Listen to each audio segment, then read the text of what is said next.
Wyoming Territory, 1881. The distant rumble of thunder echoed across the vast prairie as Dane Dawson squinted at the darkening horizon. At 25, he had already learned the harsh lesson that the frontier granted no favors to the unprepared. He tugged his hat lower against the rising wind, the cattle before him growing restless as they sensed the approaching storm. "Storm's coming faster than expected, Hank," Dane called to his weathered trail partner. "Better get these beeves to higher ground before the creek floods." Dane had built his reputation as one of the most capable young hands at the Broken Spoke Ranch, but beneath his confident exterior lay a deep-seated conviction that had taken root after watching his parents' marriage crumble under frontier hardship.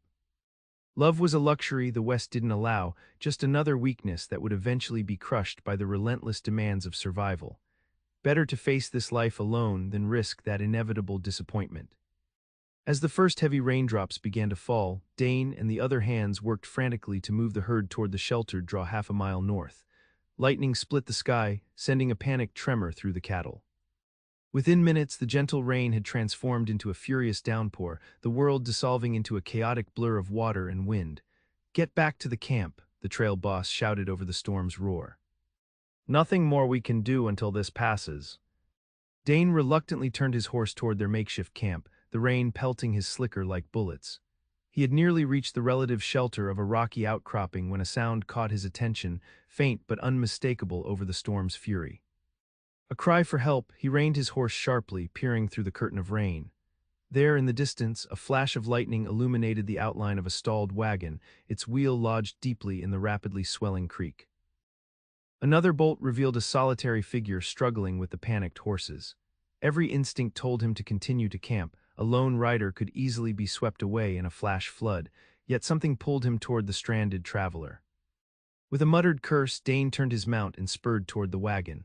The water was already halfway up the wheels by the time he reached it.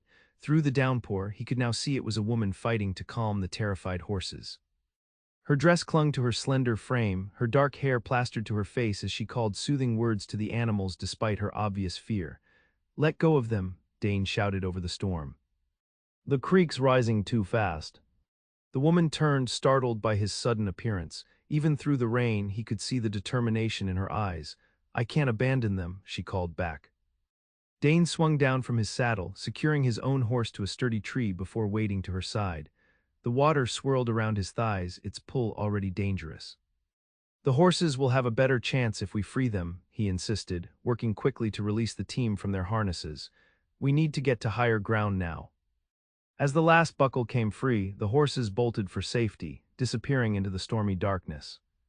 The woman stood frozen, watching her last possessions being claimed by the rising water. "There's no time," Dane said, gripping her arm. "This whole area could flood any minute." She hesitated only a second before nodding. Dane led her to his horse, boosting her into the saddle before mounting behind her. As they rode for the higher ground, he could feel her trembling, from cold or fear, he couldn't tell. They reached the rocky outcropping just as a wall of water surged through the creek bed, sweeping away the wagon as if it were made of paper. The woman made a small sound of distress but said nothing as Dane guided them toward the dim lights of the ranch house in the distance. By the time they reached the Broken Spoke's main house, both were drenched to the bone. Mrs. Holloway, the cook, bustled around them with blankets and concerned clucking as they dripped onto the kitchen floor. "Land sakes, what possessed you to be out in such weather, miss?" she demanded, pressing a steaming cup into the young woman's hands. In the lamplight, Dane could finally see his rescued stranger clearly. She was younger than he'd first thought, perhaps 20 or 21, with startling blue eyes set in a face of delicate beauty. Her dark hair, now beginning to dry around her shoulders, fell in natural waves that framed high cheekbones and a determined chin. Despite her bedraggled appearance, there was an unmistakable refinement in her posture. "I was trying to reach prosperity before nightfall," she explained, her voice carrying a slight Eastern accent. "The stagecoach left me at Riverford Junction yesterday, but no one was willing to drive me the rest of the way with the storm coming. I thought I could manage it myself." She glanced at Dane with a mixture of gratitude and embarrassment. "I was clearly mistaken." "Prosperity?" Mrs. Holloway asked. "That's nearly 20 miles from here. What business brings you so far west, dear?" The young woman straightened slightly. "My name is Rebecca Hayes. I've been hired as the new schoolteacher." Dane nearly choked on his coffee. The schoolteacher was supposed to be a spinster from Boston, someone stern and practical, not this slip of a girl with eyes that reminded him of summer skies. "They're expecting me tomorrow," she continued. But now, her voice trailed off as she glanced down at her ruined dress and the small carpetbag Dane had managed to salvage from the wagon, all that remained of her possessions. "You'll stay here tonight," Mrs. Holloway declared, "and tomorrow when the storm's past someone can take you to town." Her eyes fixed pointedly on Dane, he wanted to object. The last thing he needed was to spend hours alone with this woman who already had him feeling oddly unsettled. But refusing would mean explaining why, and that would lead to the kind of teasing he'd never hear the end of. Instead, he nodded curtly, "I'll take her." Mrs. Holloway showed Rebecca to a spare room while Dane retreated to the bunkhouse, trying to ignore the curious glances from the other hands. As he stretched out on his bunk, listening to the rain pound the roof, he couldn't shake the memory of those blue eyes or the feeling of her pressed against him as they rode through the storm. It was foolishness, he knew. She was educated, refined, clearly destined for something more than a hardscrabble ranch hand with dirt under his nails and calluses on his hands. Besides, she was the schoolteacher. Soon enough she'd be busy with her duties in town, and he'd return to the predictable rhythm of ranch life. Their paths had crossed briefly, nothing more. He told himself it was better that way. The next morning dawned clear and bright, as if the previous night's tempest had been nothing but a fevered dream. Dane hitched the wagon early, wanting to complete his obligation and return to work as quickly as possible. When Rebecca emerged from the house, he barely recognized her. Mrs. Holloway had found her a simple blue dress that complemented her eyes and dark hair, which was now neatly pinned back to reveal the graceful line of her neck. "Good morning, Mr. Dawson," she greeted him, a small smile playing at the corners of her mouth. "I'm ready whenever you are." The journey to prosperity began in awkward silence. Dane kept his attention fixed on the road, still muddy from the storm, while Rebecca sat primly beside him, her salvaged carpetbag at her feet. It was only when they passed the spot where her wagon had been that she spoke. "I never properly thanked you for last night," she said quietly. "You risked your life for a complete stranger. That kind of courage is rare." Dane shrugged uncomfortably. Anyone would have done the same. "No," she said with surprising certainty. "They wouldn't have. The men at Riverford Junction made that quite clear." Something in her tone made him glance at her. It was foolish to attempt that journey alone, especially with a storm coming. Instead of the offense he expected, she laughed, a light, musical sound that seemed to brighten the morning. "Oh, I'm well aware of my foolishness now, Mr. Dawson. But necessity sometimes demands risks," she sighed. "I needed this position. When the stagecoach couldn't take me all the way, waiting another week wasn't an option." "Why the rush?" he found himself asking. Rebecca hesitated. "The school term begins soon, and," she paused, seeming to debate how much to share, "and I had other reasons to leave Philadelphia promptly." The cryptic answer sparked his curiosity, but Dane didn't press. Everyone in the West carried secrets, reasons they'd left civilized life behind for the uncertain promise of the frontier. He had his own, after all. As the miles passed, Rebecca gradually drew him into conversation, asking about the ranch, the surrounding area, and the families whose children she would soon be teaching. Dane found himself speaking more than he had in months, surprised by her genuine interest and insightful questions. She wasn't what he expected from an Eastern schoolteacher. There was a resilience about her, a determination that suggested she might actually survive the harsh realities of frontier life. "And what about you, Mr. Dawson?" she asked as they crested a hill that gave them their first view of prosperity in the distance. "Have you always been a cowboy?" Dane's hands tightened on the reins. "My father had a small spread north of here. It didn't work out." "I'm sorry," she said, seeming to understand all he wasn't saying. "It was a long time ago." He nodded toward the town. "Prosperity's not much, but it's growing. Got a real church now, and the general store brings in goods from back east twice a month." Rebecca studied the collection of buildings with a mixture of apprehension and resolve. "It looks promising." Dane couldn't help but smile at her polite assessment of the dusty frontier town. "It's a far cry from Philadelphia." "That's precisely what recommends it," she replied with surprising firmness. As they drove down the main street, Rebecca drew curious glances from the townsfolk going about their morning business. Dane felt an unexpected surge of protectiveness at their scrutiny. By the time they reached the small building that served as both school and town hall, a small welcoming committee had assembled, Mayor Peterson, his wife, and several other prominent citizens eager to meet the new teacher. Miss Hayes.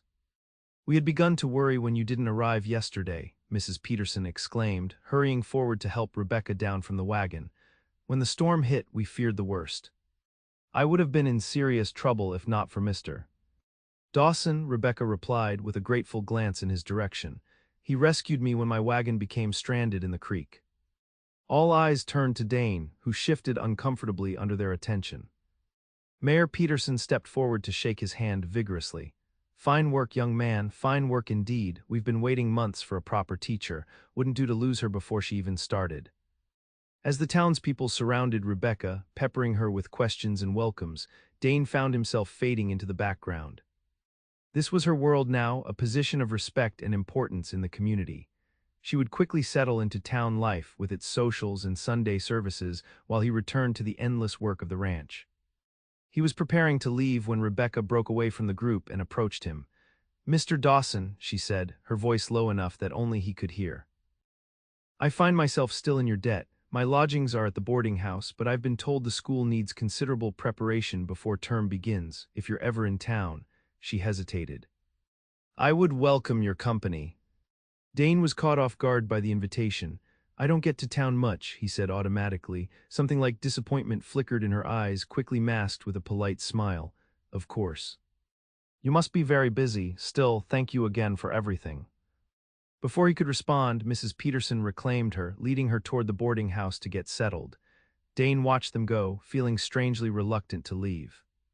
With a shake of his head, he turned the wagon and headed back toward the ranch, telling himself the odd emptiness he felt was just hunger. 2 weeks passed, during which Dane threw himself into work with unusual intensity. The other hands noticed his distraction but knew better than to comment directly. Only Hank, who had worked alongside Dane for 3 years, dared to broach the subject one evening as they mended tack in the barn. "Town's having a social Saturday night," he remarked casually. "Celebrating the new schoolhouse edition, might be worth riding in." Dane grunted noncommittally. "Heard the new teacher's making quite an impression," Hank continued. "Apparently, she's got notions about expanding the library, starting adult reading classes in the evenings." "Good for her," Dane muttered, focusing intently on the bridle in his hands. Hank sighed. "Look, I'm not one to meddle." "Then don't.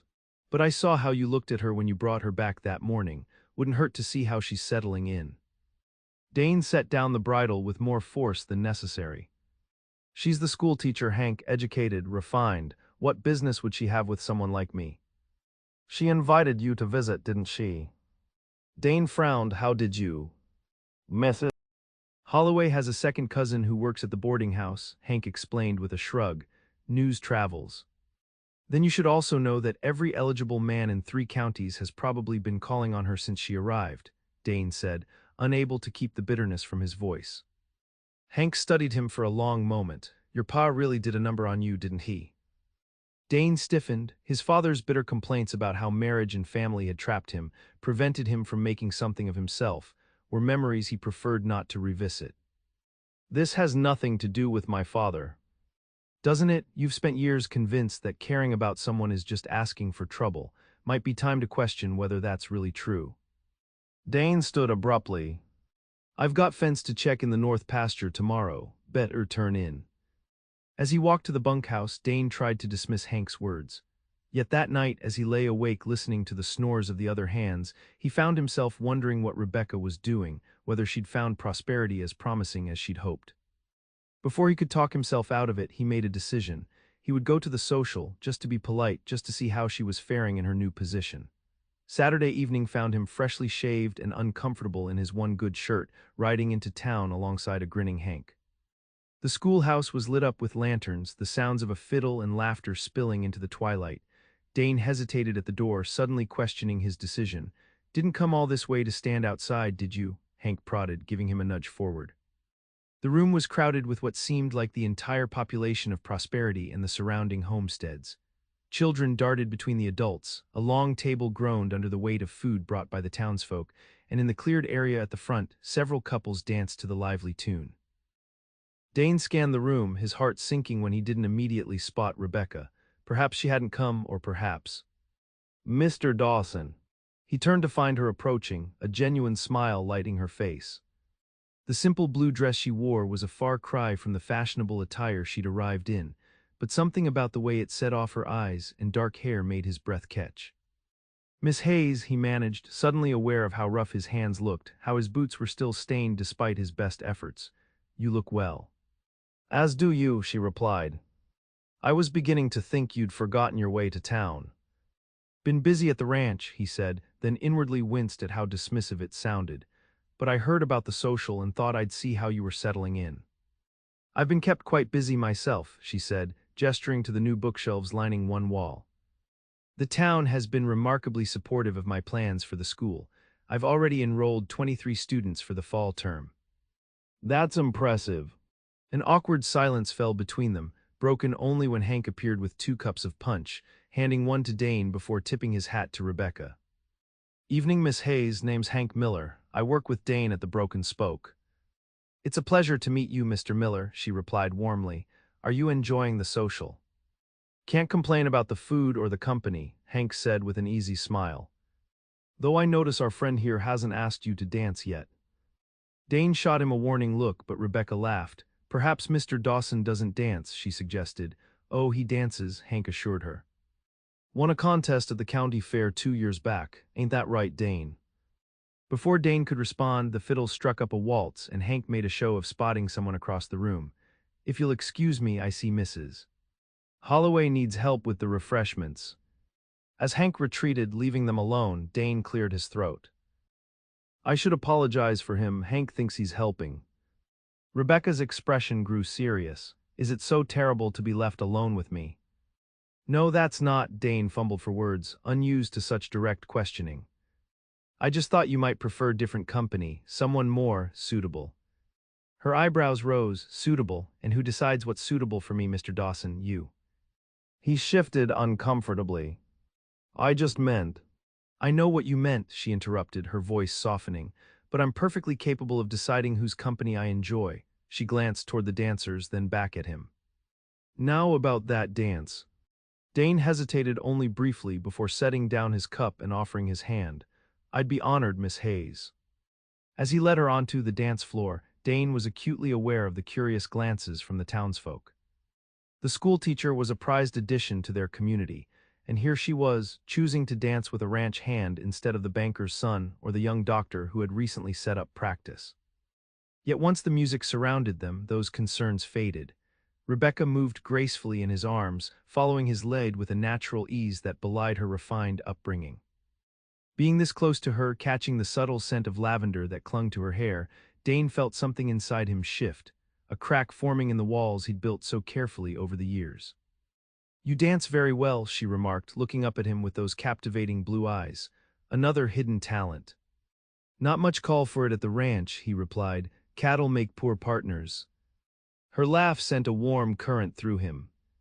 "I can imagine, though I'm sure they appreciate your other skills. Mrs. Peterson tells me the Broken Spoke is one of the most successful operations in the territory." "Mr. Hampton runs a tight outfit," Dane acknowledged. "Been with him 7 years now. Started as a wrangler, worked my way up to segundo last spring." "That's impressive," she said with genuine admiration. "You must be very good at what you do." The simple validation in her words caught him off guard. He was used to proving himself through work, not conversation, and certainly not to someone like her. "What about you?" he asked, eager to shift the focus. "What brought you all the way from Philadelphia to teach in a place like Prosperity?" Something guarded flickered across her expression. "I wanted a fresh start. The opportunity to build something meaningful. Must be quite a change from city life." "For the better," she said firmly. "Philadelphia has its advantages but also complications. Here, people judge you for what you do, not for your family or circumstances." The music ended before he could ask what she meant, and they were immediately surrounded by others eager for the schoolteacher's attention. Dane reluctantly released her hand, stepping back as Mayor Peterson approached to claim the next dance. "Thank you, Mr. Dawson," Rebecca said, a note of regret in her voice. "Perhaps we could continue our conversation later." But later proved elusive. Each time Dane tried to approach her throughout the evening, someone else demanded her attention. He watched from the periphery as she charmed the entire town, her laughter and animated expressions drawing people to her like moths to a flame. It was nearly midnight when he finally caught her alone by the refreshment table. "I should be heading back to the ranch," he said, aware of how formal he sounded despite the evening's warmth between them. "Early start tomorrow." "Of course," she replied, disappointment evident in her voice. "Thank you for coming tonight. It meant a great deal to see a familiar face." On impulse, he asked, "Would you like to have dinner sometime, when you're not busy with school preparations?" The smile that bloomed across her face was worth every moment of uncertainty.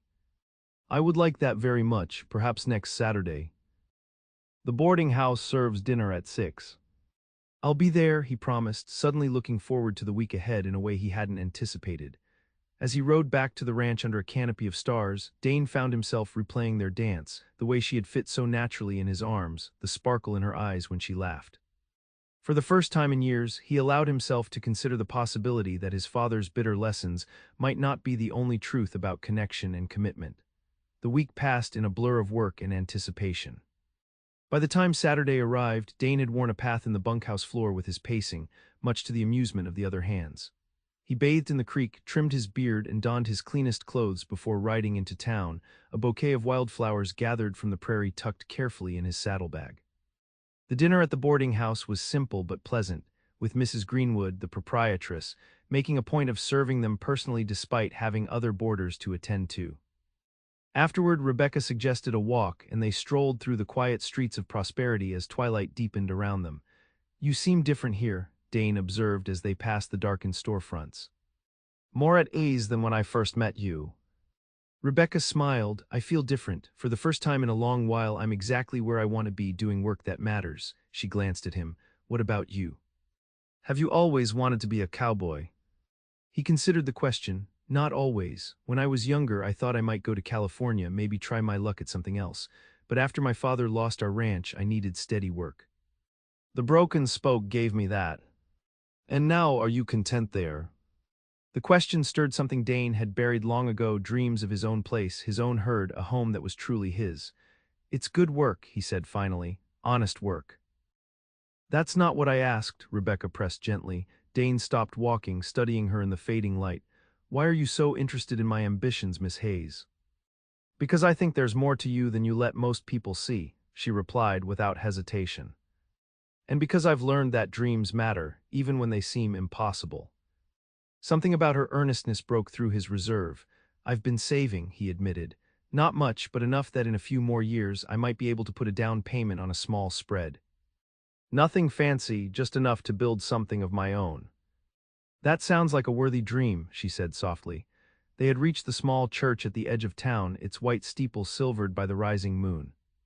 Rebecca sat on the steps, gathering her skirts around her, and after a moment's hesitation, Dane joined her. "Your turn," he said. "There must be more to your story than wanting a fresh start." Rebecca was quiet for so long that he thought she might not answer. When she finally spoke, her voice was measured, as if she were carefully choosing each word.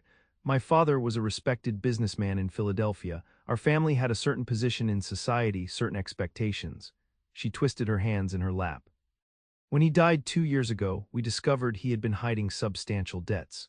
My mother and I were left with nothing but our name and the charity of relatives who made sure we never forgot our reduced circumstances." "I'm sorry," Dane said, understanding now some of the shadows he'd glimpsed behind her composure. "It was educational," she replied with a hint of bitterness. "Amazing how quickly one's worth can change in the eyes of society when fortune turns." "Is that why you came west, to escape the judgment?" Rebecca shook her head. "That was part of it, but there was also," she hesitated, "there was a man, the son of my father's business partner. We were expected to marry, an arrangement that became even more pressing after father's death.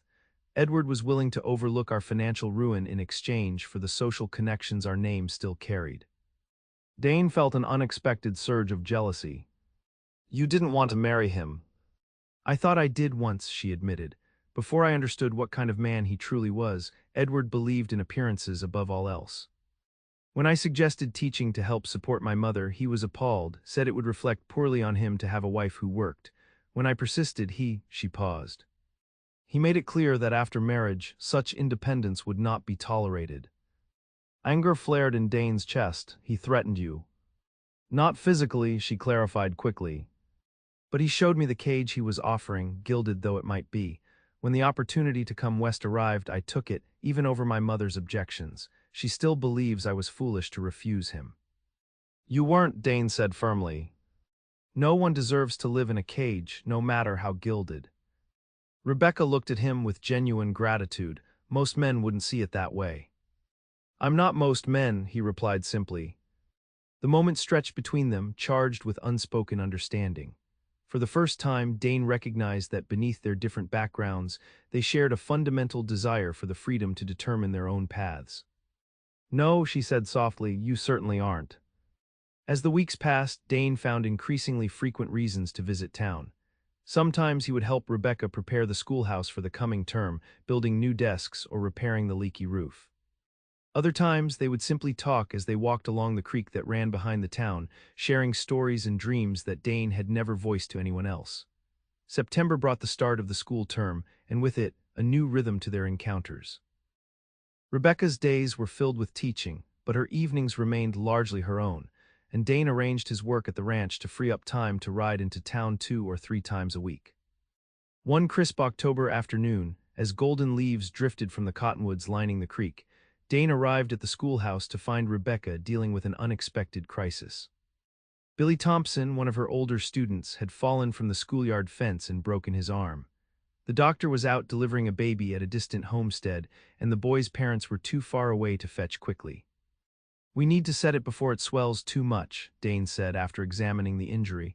He looked at the frightened boy. It's going to hurt, Billy, but it'll hurt worse if we wait. Rebecca held the boy's other hand as Dane carefully manipulated the broken bone back into place, using 2 straight pieces of wood and strips torn from his own shirt to fashion a splint. Billy was pale but brave, only a few tears escaping despite the pain. You did real well, Dane told him when it was done, tough as any cowhand I know. The boy managed a shaky smile. Really? Really? Now let's get you home so your ma can fuss over you properly. As they settled Billy into the wagon Dane had borrowed from the livery, Rebecca touched his arm. Thank you, she said quietly. I wasn't sure what to do. My father may have been lacking in many ways, Dane replied, but he made sure I knew how to handle the injuries that come with ranch life. The ride to the Thompson homestead took nearly an hour. By the time they had explained the situation to Billy's worried mother and ensured the doctor would check the setting when he returned, the sun was beginning to set. Dane helped Rebecca back into the wagon for the return journey. You were remarkable today, she said as they drove through the gathering dusk. So calm and capable, Billy trusted you immediately. Dane shrugged off the praise. Just did what needed doing. That's precisely what makes it remarkable, she insisted. You don't hesitate when someone needs help, whether it's a stranded traveler in a storm or a boy with a broken arm. You act while others are still considering whether they should get involved. Her words made him uncomfortable, not because they were untrue, but because they reflected a quality he had never considered valuable. In the hard world of the frontier, he had always viewed his tendency to involve himself in others' troubles as a weakness rather than a strength. My father would have called it foolishness, he said, more to himself than to her. Said a man who worries about others never gets ahead himself. Rebecca's hand found his arm in the darkness.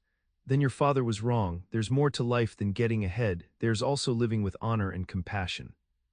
Those are the qualities that truly matter in the end. The simple truth of her statement resonated deeply with Dane, challenging beliefs he had carried since childhood. He covered her hand with his own, a gesture of gratitude for this perspective that made sense of choices he had always instinctively made but never fully understood.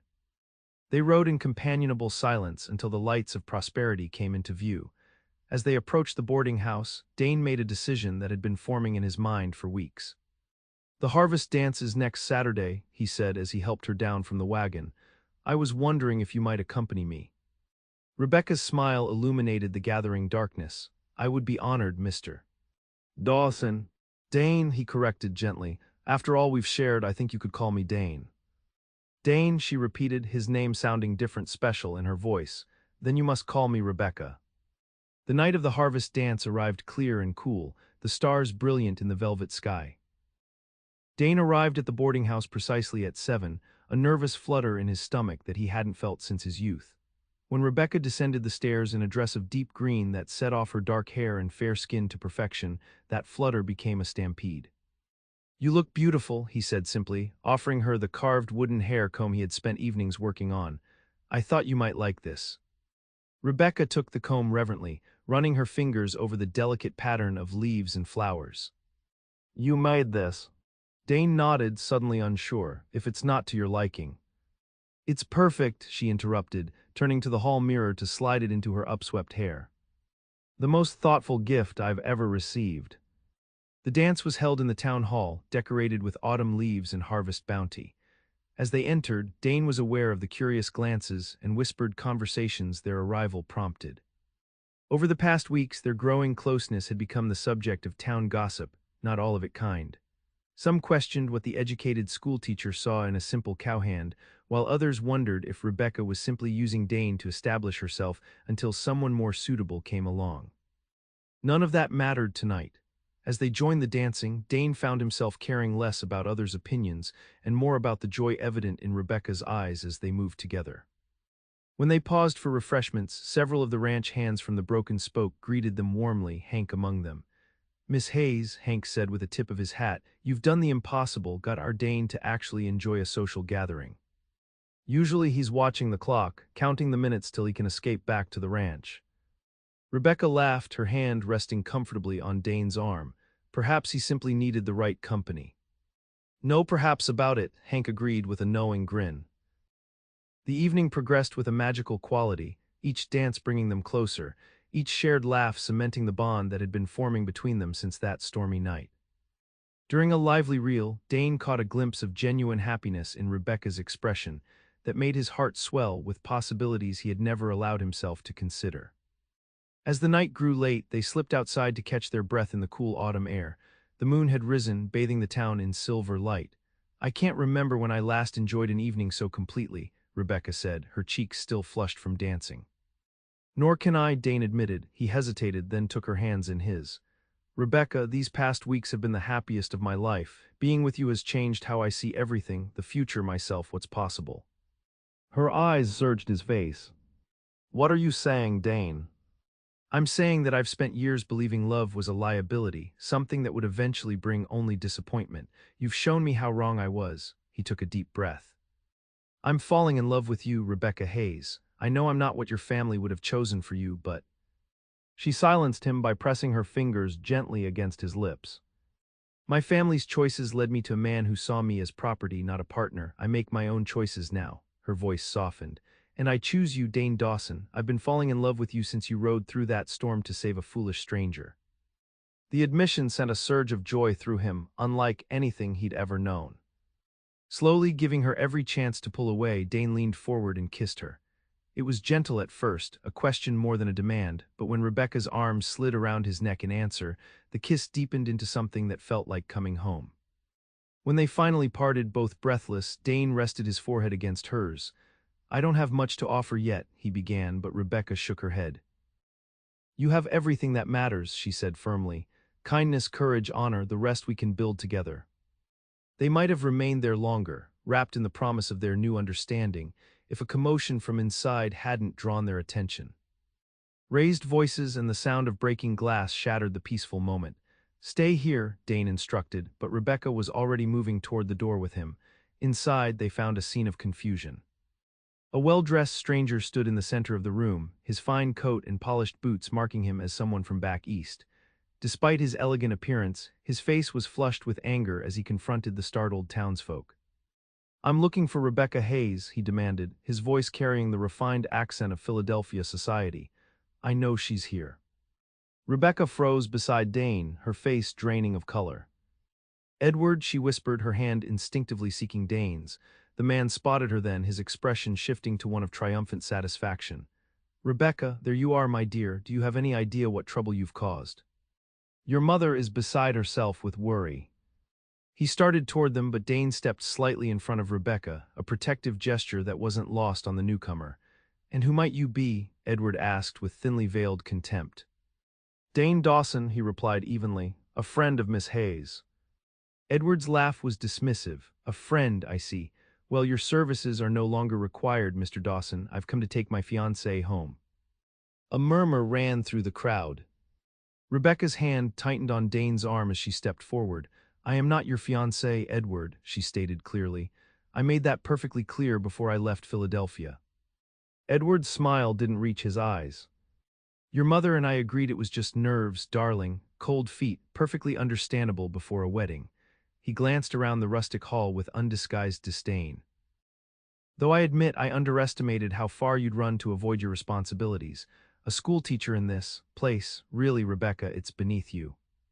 The only thing beneath me was accepting your proposal in the first place, Rebecca replied, her voice steady despite her evident distress. I'm not going back with you. Edward's pleasant facade cracked, revealing a flash of the controlling nature Rebecca had described.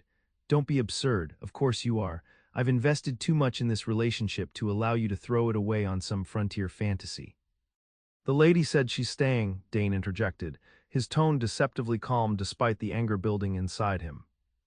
Edward turned his attention fully to Dane, assessing him with the cool calculation of a man accustomed to measuring others by their usefulness.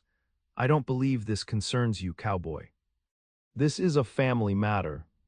Rebecca is family to prosperity now, Mayor Peterson said, stepping forward with unexpected firmness, and we take care of our own. A murmur of agreement swept through the room. Edward looked around, seemingly surprised to find himself facing unified opposition from a group of people he had clearly dismissed as insignificant. This is ridiculous, he snapped, his composure slipping further. Rebecca belongs in Philadelphia with people of her own class and breeding. Whatever romantic notions she's developed about frontier life, I assure you they'll fade quickly once the novelty wears off. You're wrong, Rebecca said quietly but firmly. I've found more meaning, more genuine connection here in 3 months than in all my years in Philadelphia. These people value me for who I am, not for my family name or what I can bring to a marriage contract. Edward's face hardened. Your mother is ill, Rebecca. She needs you. A flicker of doubt crossed Rebecca's expression. Ill, what's wrong with her? Consumption, he said gravely. The doctor says she hasn't long. She's asking for you. Dane felt Rebecca waver beside him, torn between her new life and the pull of family obligation.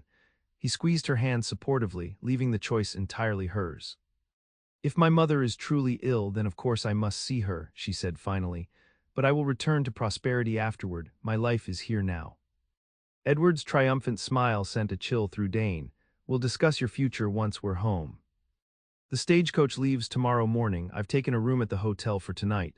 He extended his hand expectantly. Come, Rebecca, we have much to discuss privately. Rebecca didn't move. I'll see my mother, Edward. That's all I'm promising. The tension in the room was palpable as Edward's outstretched hand remained empty. After a moment he dropped it with a tight smile. As you wish, tomorrow then. 8 o'clock. With a curt nod to the assembled townsfolk, he turned and strode from the hall, the door swinging shut behind him with a decisive bang. In the stunned silence that followed, Rebecca swayed slightly. Dane steadied her, leading her to a nearby chair as the murmurs of conversation resumed around them, the dance forgotten in the wake of the dramatic confrontation. I don't believe him, Dane said quietly. About your mother. Rebecca looked up, her blue eyes troubled. Neither do I, but I can't take that chance. If she is ill, she trailed off, the weight of her dilemma evident in her expression. Then you have to go, he finished for her. I understand. Come with me, she said suddenly, grasping his hands. To Philadelphia. You could see for yourself where I come from and we could return together. The request caught him off guard. The East was a foreign world to him, one where he would be as out of place as Rebecca had initially been in prosperity. Yet the thought of letting her go alone, back into Edward's influence, was unbearable.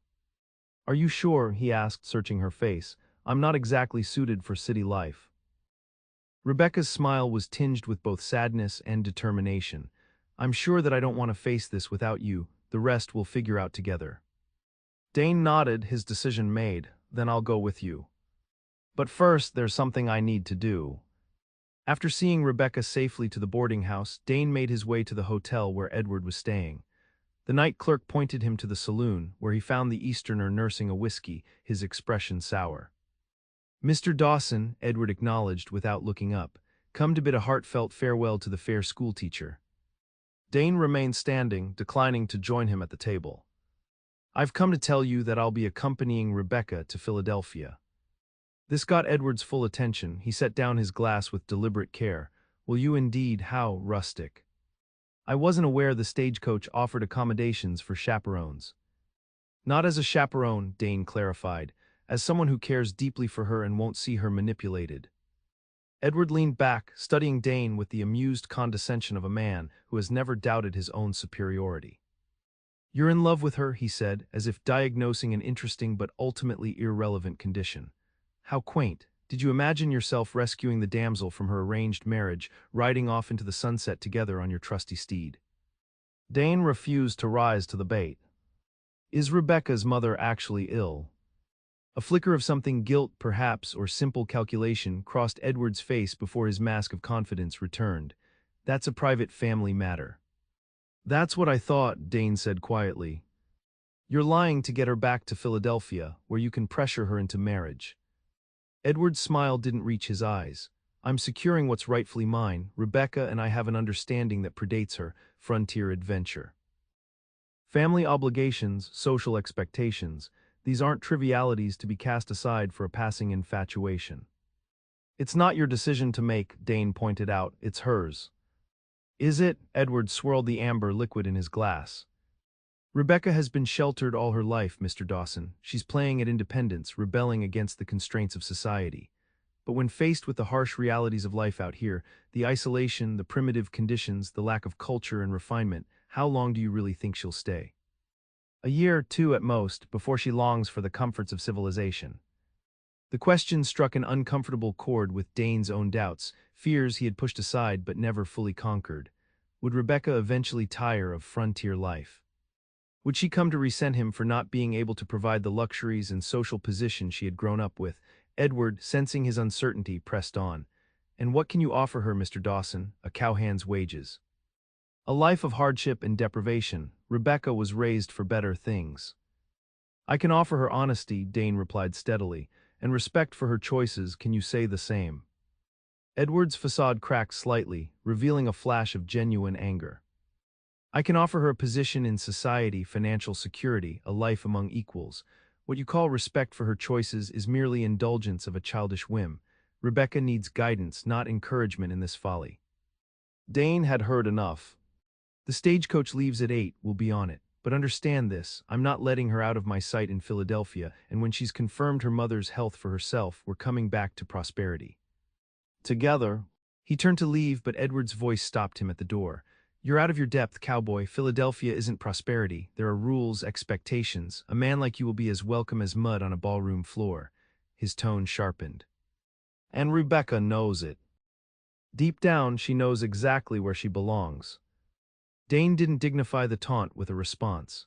As he walked back through the quiet streets toward the ranch, where he needed to make arrangements for his absence, he wrestled with the seeds of doubt Edward had planted. He had never left Wyoming Territory, never seen the world Rebecca came from. What if Edward was right and he would only embarrass her among her former society? Yet the memory of her face when she had asked him to accompany her, the absolute trust and affection in her eyes, steadied his resolve. Whatever awaited them in Philadelphia, they would face it together. The journey east was a revelation for Dane. As the landscape transformed from the rugged mountains and vast plains of the west to the increasingly populated and cultivated lands of the east, he gained a new appreciation for the magnitude of Rebecca's decision to leave her former life behind. Their arrival in Philadelphia, after nearly 2 weeks of travel, brought them to a world that seemed impossibly crowded, noisy, and formal after the open spaces and straightforward ways of Wyoming. Elegant carriages clattered over cobblestone streets, fashionable ladies and gentlemen strolled along broad avenues lined with imposing buildings, and everywhere there was a sense of established wealth and social hierarchy that made Dane acutely conscious of his frontier clothing and manners. Rebecca had been quiet during much of the journey, her expression growing more troubled as they neared their destination. Now, as their hired cab approached a handsome brownstone in one of the city's better neighborhoods, she reached for Dane's hand. "Remember," she said softly, "no matter what happens, what my mother or anyone else says, my heart remains in prosperity." The door was opened by a maid who barely concealed her surprise at Rebecca's companion. As they were shown into an elegantly appointed parlor, Dane felt increasingly out of place among the delicate furniture and ornate decorations that spoke of generations of accumulated wealth and taste. They waited only minutes before the door opened again to admit a slender woman whose resemblance to Rebecca was unmistakable despite her more severe hairstyle and formal bearing. Mrs. Hayes paused momentarily at the sight of Dane before focusing entirely on her daughter. "Rebecca," she said, her voice revealing more relief than her composed expression. "You've finally come to your senses." Rebecca moved forward to embrace her mother, who returned the gesture with restraint. "I came because Edward said you were ill," she replied, studying the older woman's face. "Yet you look remarkably well." A flicker of discomfort crossed Mrs. Hayes's features. "Edward exaggerated my condition, it seems, a minor bronchial complaint that my doctor has now resolved." She glanced dismissively at Dane.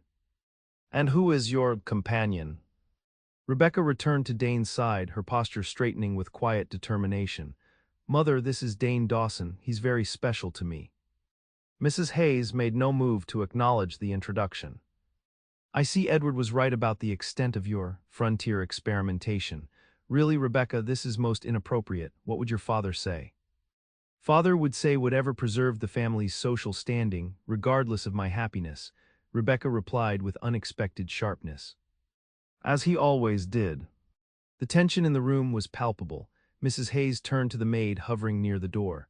"Mary, please show Mr. Dawson to the kitchen. I'm sure he would appreciate some refreshment while Rebecca and I have a private conversation." "Dane stays with me," Rebecca said firmly. "Anything you wish to say can be said in his presence." Mrs. Hayes's lips thinned with displeasure. "Very well, then I shall be direct." "Your behavior has been shameful, Rebecca. Abandoning your responsibilities, your position, your engagement, and for what? To teach frontier children their letters, to consort with." Her gaze flicked dismissively toward Dane. "Unsuitable companions." "My only shame," Rebecca replied evenly, "was in nearly allowing myself to be pressured into a loveless marriage for the sake of financial security and social acceptance." "Love," Mrs. Hayes scoffed. "What has love to do with building a secure future? Edward offers respectability, connections, the restoration of our family's position. These are practical concerns that matter far more than romantic notions." Dane remained silent, understanding that this was Rebecca's battle to fight, yet making his support clear through his steady presence at her side. "I've built a life I'm proud of," Rebecca said. "I'm respected for my work, not my family name. I have genuine friends who value me for who I am, not what I represent. And I've found someone who loves me for my mind and spirit, not as an ornament or a business transaction." Mrs. Hayes sank onto a nearby settee, suddenly looking older and more vulnerable. "You don't understand what it means to struggle, Rebecca, to watch everything you've built crumble around you. When your father died and left us with nothing, do you know what sustained me? The knowledge that through your marriage to Edward, our family would regain its standing." For the first time, Dane glimpsed the fear beneath the older woman's rigid exterior, the desperate need for security that drove her to push her daughter toward a man like Edward. Rebecca's voice softened. "I understand fear, Mother, but I won't let it determine my future. There's another way to live, with courage and integrity, building something real instead of clinging to appearances." "Pretty words," Mrs. Hayes said bitterly. "But they won't keep a roof over your head or food on your table when this infatuation has run its course." "No," Dane spoke for the first time, his quiet voice drawing both women's attention. "That's my responsibility one I take seriously. I may not have Edward's wealth or position, but I know how to work hard and build something lasting." "Rebecca won't want for anything essential." Mrs. Hayes regarded him with grudging curiosity. "And what exactly do you do, Mr. Dawson, that inspires such confidence?" "I'm segundo at one of the largest cattle operations in Wyoming Territory," he replied without apology. "And I'm saving to start my own ranch." "A cowhand with ambitions of becoming a rancher," she said flatly. "How very American." Before Dane could respond, the parlor door opened again, and Edward entered as if he had every right to do so. He assessed the scene quickly, his practiced smile failing to mask his irritation at finding Dane present. "Mrs. Hayes, Rebecca, and Mr. Dawson, what a charming family reunion." Rebecca stiffened visibly. "We were just leaving, Edward. Now that I've confirmed my mother is in good health, our business here is concluded." Edward moved to block their path to the door. "Don't be hasty, my dear, you've only just arrived." And after such a long journey, surely you'll want to rest before making any decisions. He turned to Mrs. Hayes. I've taken the liberty of arranging a small gathering tonight, just a few close friends who are eager to welcome Rebecca home. How presumptuous of you, Rebecca said coldly. I have no intention of attending any gathering. Dane and I will be staying at the hotel tonight and departing on tomorrow's train. Edward's smile hardened. I'm afraid the westbound trains are fully booked for the next week. A large group of investors heading to Denver, I believe. Most inconvenient. The calculated lie was so transparent that Dane nearly laughed. Instead, he met Edward's gaze directly. Then we'll take the first available stage. Rebecca, Mrs. Hayes interjected, at least consider staying until after the Winter's Ball next weekend. It would do much to repair your standing if you were to make a proper appearance in society before. Whatever you decide. It was a calculated appeal, playing on Rebecca's sense of duty and the lingering pull of her former life. Dane saw her hesitate and understood the complexity of her position, torn between the independence she had claimed and the family ties that still bound her. 1 week, Rebecca said finally. We'll stay 1 week, Mother, but I won't pretend to be reconsidering my future. My home is in prosperity now. Edward's smile didn't reach his eyes. A week provides ample time for reflection. You might find that Philadelphia has more to offer than you remembered. As they left the brownstone to secure lodgings at a nearby hotel, Dane sensed Rebecca's troubled thoughts. We don't have to stay, he said quietly. We could find another way back. She shook her head. No, it's better to face this directly, a clean break. She looked up at him, vulnerability evident in her expression. But I'm afraid, Dane. Of what? That they'll find a way to separate us, that Edward won't accept my decision. Dane squeezed her hand reassuringly. I'm not going anywhere without you. Whatever scheme Edward has planned, we'll face it together. The week that followed tested that promise severely. Edward employed every strategy at his disposal to drive a wedge between them, excluding Dane from social gatherings where Rebecca's presence was requested, arranging for old friends to remind her of the advantages of Philadelphia society, and constantly highlighting the cultural differences that made Dane an outsider in her former world. For his part, Dane endured the thinly veiled condescension of Rebecca's former circle with quiet dignity. He recognized their tactics for what they were, attempts to make him feel inferior, to provoke him into behavior that would confirm their prejudices about frontier roughness. Instead, he observed and learned, adapting to the formal manners and social codes without surrendering his essential self. The breaking point came 3 days before their planned departure. Edward had arranged a dinner party at one of Philadelphia's most exclusive restaurants, ostensibly to honor Rebecca's return. Despite her reluctance, she had agreed to attend, and Dane had been pointedly not included in the invitation. It's just a dinner, Rebecca had assured him. I'll be back at the hotel by 10. But as the clock in their hotel room struck 11 with no sign of her, Dane's concern grew. By midnight, he had made his decision. Donning the formal suit he had purchased for such occasions, a concession to Philadelphia standards that felt like a costume, he made his way to the restaurant Edward had named. The establishment was still lit, though most diners had departed. The maitre d' attempted to block his entrance with practiced disdain. I'm afraid we're closing, sir, and we have certain standards of dress and association. Dane ignored the implied insult. I'm looking for Miss Rebecca Hayes. She was dining with Mr. Edward Blackwell's party. Ah, yes, Mr. Blackwell's group departed some time ago. I believe they mentioned continuing the evening at his club. The exclusive gentlemen's club Edward belonged to was well known for its rigid membership requirements and resistance to change. It was the last place a man like Dane would be welcome, which was precisely why Edward had chosen it. Undeterred, Dane made his way through the darkening streets to the imposing stone building that housed the club. 2 liveried doormen stood guard at the entrance, their expressions making it clear that his kind would not be admitted. I'm here to see Miss Rebecca Hayes, Dane stated, keeping his voice level despite his growing concern. No ladies on the premises, sir, one doorman replied dismissively. Club rules. Then perhaps you could locate Mr. Edward Blackwell and inform him that Dane Dawson is asking after Miss Hayes's whereabouts. The doormen exchanged glances.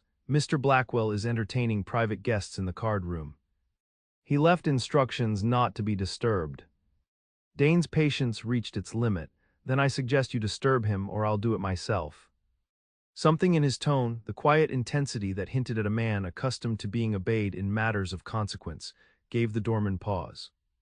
After a moment's hesitation, he disappeared inside, returning shortly with a well-dressed gentleman who introduced himself as the club manager. "Mr. Dawson, I understand you're inquiring about a lady companion. Perhaps there's been some confusion. The Athenaeum does not admit women, nor does it involve itself in personal disputes." "There's no confusion," Dane replied evenly. "Edward Blackwell escorted Miss Hayes from a dinner engagement several hours ago. She expected to return to our hotel by 10 o'clock and has not done so. Either you bring Blackwell out here to explain, or I'll find him myself." The manager's professional smile thinned. "That won't be necessary. If you'll wait here, I'll convey your message to Mr. Blackwell." Several tense minutes passed before Edward emerged, his expression a careful mask of cordiality that didn't disguise the calculation in his eyes. "Dawson. This is most irregular. Gentlemen's clubs have rules, you know." "Where is Rebecca?" Dane demanded, dispensing with social niceties. Edward raised an eyebrow. "Safe at her mother's house, of course." The hour grew late, and Rebecca was fatigued from the evening's festivities. Mrs. Hayes thought it best she remain there for the night rather than disturb you with a late return.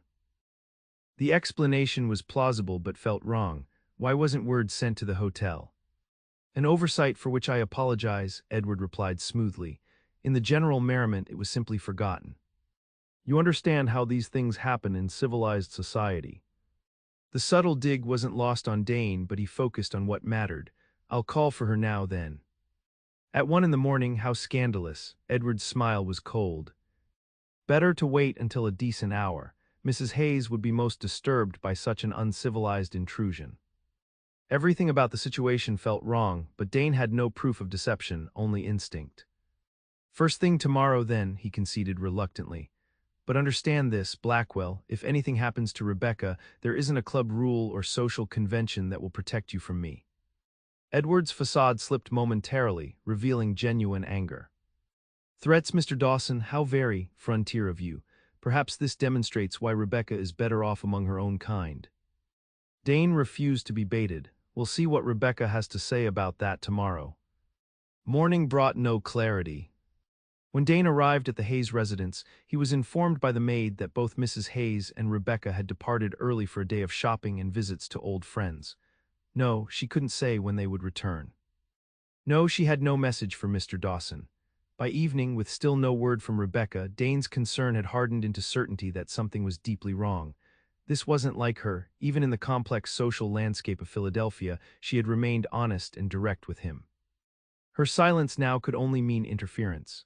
His suspicion was confirmed the next morning when a letter arrived at the hotel, delivered by Mrs. Hayes's housemaid, who had risked her position to bring it. "Miss Rebecca asked me to make sure this reached your hands directly, sir," the young woman explained nervously. "She said it was most urgent and not to tell anyone." The letter, hastily written on a sheet torn from a notebook, confirmed his worst fears. "Dane. I am being held virtually prisoner at my mother's house. Edward and mother have conspired to keep us apart until our departure date has passed. They have spread word that I am reconsidering my hasty decision and returning to Philadelphia society. Edward speaks openly of a wedding next month. I've tried to leave, but mother has dismissed most of the staff and replaced them with people loyal to Edward. The doors are watched and I am never left alone. Tomorrow night, Edward is hosting a formal dinner to announce our engagement, an announcement I have repeatedly refused to sanction. I fear they intend to create a public situation where I cannot object without causing a scandal that would follow us even to Wyoming. If you can find a way to help me leave before then, I will be watching for you. If not, know that whatever they force me to say publicly, my heart remains with you and with the life we've begun to build. With all my love. Rebecca." The maid provided additional details that confirmed the letter's account. Mrs. Hayes had indeed dismissed several longtime servants and brought in new staff who reported directly to Edward. Rebecca was constantly chaperoned, her movements restricted under the guise of protecting her reputation. "They're saying Miss Rebecca had some kind of breakdown out west," the maid confided. "That she's not quite herself and needs protection from her own poor judgment."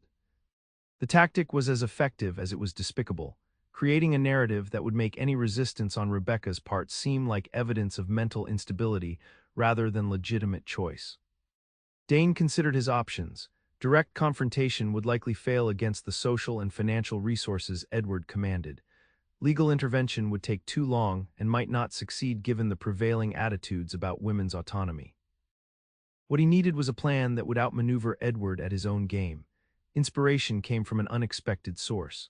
While walking near the docks, considering his limited options, Dane encountered a sailor whose weather-beaten face and Western accent marked him as a fellow outsider in Philadelphia society. "Trouble, friend?" the man asked, noting Dane's preoccupied expression. "You got the look of someone plotting something complicated." Dane hesitated only briefly before explaining his situation. The sailor, who introduced himself as Jim Cooper, listened with increasing interest. "Sounds like you need a distraction and an alternate route," Cooper said when Dane had finished. "As it happens, I might be able to help with both." Cooper's ship was scheduled to depart for Baltimore the following evening, the same night as Edward's engagement dinner. From Baltimore, regular trains ran west, providing a path back to Wyoming that Edward wouldn't anticipate. "My captain owes me a favor," Cooper explained. "He'd look the other way if you and your lady needed passage, for the right price, of course." "The price isn't a problem," Dane assured him. "But I still need to get Rebecca out of that house." Cooper grinned. "That's where the distraction comes in. My shipmates and I could create a little situation near the Hayes residence. Nothing illegal, mind you, just noisy enough to draw attention. During the commotion, you could approach from the rear garden, which I happen to know connects to the alley behind Spruce Street." The plan was risky but offered their best chance. Dane spent the day making preparations, securing their passage on Cooper's ship, purchasing train tickets from Baltimore to Chicago, and withdrawing all his savings from the local bank. By evening, everything was in place. As dusk fell, Dane positioned himself in the alley behind the Hayes residence, watching as elegant carriages began arriving at the front to deliver guests for Edward's dinner. Cooper and his sailors were already in position at the corner, prepared to create their diversion at the appointed time. The minutes stretched endlessly as Dane waited, the weight of all that depended on this night's success pressing heavily upon him. If they failed, Edward would surely tighten his control further, perhaps even expediting the wedding before Dane could make another attempt. At precisely 8:30, the quiet evening erupted into chaos as Cooper's men staged their accident, a wagon of empty barrels mysteriously overturning in the street, creating a thunderous noise that brought residents and servants rushing to their front doors to investigate. Dane seized the moment, scaling the garden wall and dropping silently onto the manicured lawn. The back of the house was dimly lit, most of the activity concentrated in the formal dining room at the front where the dinner was underway. Moving swiftly through the shadows, he approached the terraced doors that led to the morning room, where Rebecca had indicated in her letter she would try to position herself during the evening. The door was unlocked just as she had promised to arrange. Slipping inside, Dane found himself in a small, elegantly appointed sitting room. It was empty, but a half-finished cup of tea and an open book suggested recent occupation.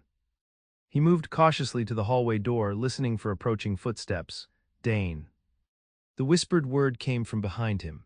Turning, he saw Rebecca emerging from behind a heavy curtain, already wearing a traveling cloak over her evening dress. Her face was pale but determined, her blue eyes bright with a mixture of relief and urgency. "You came," she said simply. "Did you doubt it?" he replied, taking her hands in his. She shook her head.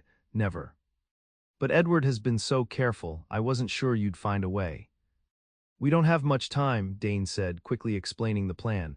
"Cooper's distraction won't hold their attention forever." Rebecca nodded, her practical nature asserting itself. "There's a servant's staircase that leads to the kitchen garden. It will be faster than going back through the morning room." They moved silently through the house, Rebecca leading the way with the confidence of long familiarity. As they passed the closed doors of the dining room, Dane could hear Edward's voice holding forth on some topic, clearly commanding the attention of his guests. They had nearly reached the servant's staircase when a door opened ahead of them, and Mrs. Hayes emerged from her private sitting room. She froze at the sight of them, her eyes widening in shock and then narrowing with angry understanding. "Rebecca, what is the meaning of this?" she demanded, her voice lowered but intense. "The guests are waiting," Edward is about to announce. "Nothing that I've agreed to," Rebecca interrupted firmly. "I told you repeatedly, Mother, I am not marrying Edward, I don't love him." Mrs. Hayes's gaze flicked dismissively to Dane. "Love is a luxury we cannot afford. Edward offers security, position." At the cost of my freedom and happiness, Rebecca countered, I won't pay that price. For a tense moment, Dane thought Mrs. Hayes would call out, alerting the household to their escape attempt, but something in her daughter's resolute expression seemed to reach her. With a deep sigh that carried the weight of resignation, she stepped aside. You're making a terrible mistake, she said quietly, but it's your mistake to make. Your father would be disappointed. Rebecca's voice softened. Father made his choices based on appearances rather than substance. Look where that led us, she hesitated, then embraced her mother briefly. I hope someday you'll understand and perhaps even visit us in Wyoming. Mrs. Hayes didn't return the embrace, but neither did she raise the alarm as they continued to the servants' staircase and out into the kitchen garden. The commotion from Cooper's distraction was beginning to die down as they slipped through the gate into the alley where Dane had waited earlier. They moved quickly through the darkened streets, avoiding the main thoroughfares where they might be recognized. Cooper was waiting at the appointed meeting place, his weathered face breaking into a grin at the sight of them. Made it clean away, did you? Good, ship sails on the tide in an hour. Let's not keep the captain waiting. As the Philadelphia shoreline receded in the darkness, Rebecca stood at the ship's rail beside Dane, the cool night breeze carrying away the last vestiges of the tension that had gripped them both. Are you certain? Dane asked quietly, giving her one final opportunity to reconsider the life she was choosing. Philadelphia has advantages that Wyoming can't offer: culture, comfort, society. Rebecca turned to him, her expression serene in the moonlight. What it doesn't offer is the freedom to be myself, to build something meaningful with someone I truly love. She reached up to touch his face gently. You are all the advantages I need, Dane Dawson. The journey back to Wyoming seemed to pass in a blur of shared plans and deepening connection. By the time they boarded the westbound train from Chicago, both felt as if they had crossed more than physical distance. They had traversed the gap between their separate pasts to a shared future neither had imagined possible when they first met on that stormy night. Prosperity welcomed them home with open arms, the town turning out to greet them at the station as word spread of their return. Mayor Peterson himself led the impromptu reception. Thought we might have lost you to the big city, he said with evident relief. School term's starting next week, and the children have been asking daily when Miss Hayes would be back. Nothing could have kept me away, Rebecca assured him, her hand firmly clasped in Dane's. This is where I belong. The following Sunday, after church services, Dane asked Rebecca to walk with him to the creek that ran behind the town. It was a beautiful autumn day, the cottonwoods showing the first hints of gold against the deep blue Wyoming sky. I've been thinking about the future, he began as they sat on a fallen log overlooking the water, about what I want to build here. Rebecca smiled encouragingly. Your ranch. Our ranch, he corrected, taking her hands in his. If you'll have me as a partner in all things, not just in name. From his pocket, he produced a simple gold band set with a small but perfect diamond, purchased in Chicago during their journey home. Rebecca Hayes, you turned my world upside down that stormy night, and nothing has been the same since. I love you more than I thought possible, and I want to spend my life building something lasting with you. He took a deep breath. Will you marry me? Tears glistened in Rebecca's blue eyes as she nodded, words momentarily beyond her.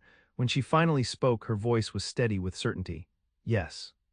1,000 times yes. They were married 2 weeks later in Prosperity's white-steepled church, the entire town turning out to celebrate what many already viewed as a frontier romance for the ages. Mrs. Holloway from the Broken Spoke provided a wedding cake that became the stuff of local legend, and even Hank shed a tear or two during the ceremony, though he later blamed it on trail dust. The following spring, with his savings and a loan from the bank that Rebecca's excellent standing in the community helped secure, Dane purchased a promising piece of land 15 miles from town, 500 acres with good water and sheltered grazing. They named it Promise Ranch, a testament to what they had found in each other and the future they were building together. On their first anniversary, as they sat on the porch of the sturdy cabin that would eventually become part of a larger home, Rebecca handed Dane a letter that had arrived from Philadelphia. It's from my mother, she explained. The first she's written since we left. The letter was brief but significant. Mrs. Hayes acknowledged that Edward had revealed his true character after their departure, attempting to salvage his pride by spreading malicious rumors about Rebecca's mental fragility. But Philadelphia society had a short memory for those who fell from favor, and Edward had recently departed for Europe, his ambitions thwarted in America. More importantly, Mrs. Hayes expressed a cautious wish to visit Wyoming when circumstances permit, a small olive branch that Rebecca received with quiet hope. "Do you ever regret it?" Dane asked as they watched the sunset paint the distant mountains in gold and purple.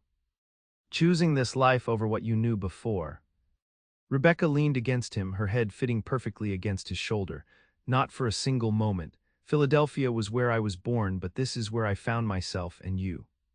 This is home." As twilight deepened around Promise Ranch, Dane Dawson marveled at how completely his life had transformed since that stormy night when he'd ridden out to rescue a stranded traveler.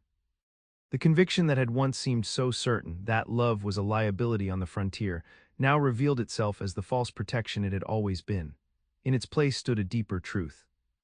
That sharing the challenges and joys of this wild, beautiful land with someone who chose it freely made everything more meaningful, more possible. The stranger he had rescued had indeed become his heart's desire, and in finding her he had found himself as well.